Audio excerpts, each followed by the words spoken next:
hanya menjadi kisah cinta satu semalam.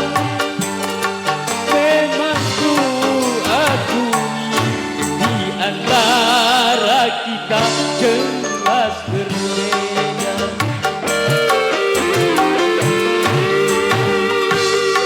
Ku sadari semua kenyataan, takkan mungkin aku mudah melepaskan. Walau berat hati menduakan diri, tapi berat pula berpisah dengannya. Karena cincin putih tulus pula cintanya.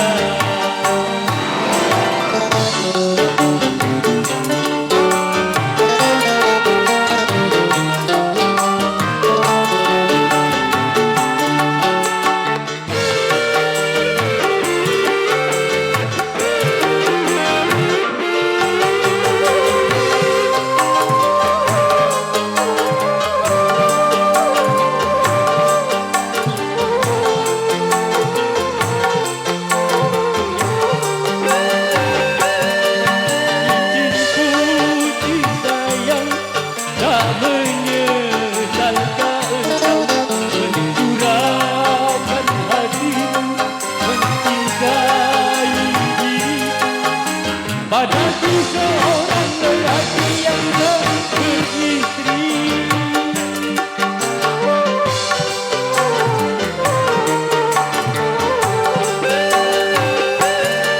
cincin putih sayang, apakah cinta ini mampu untuk bertahan atau harus perlahan dan hanya menjadi kisah cinta satu semalam.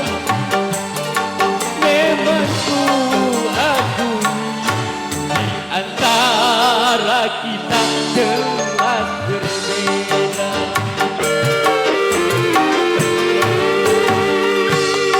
Ku sadari semua kenyataan, takkan mungkin aku mudah melepaskan.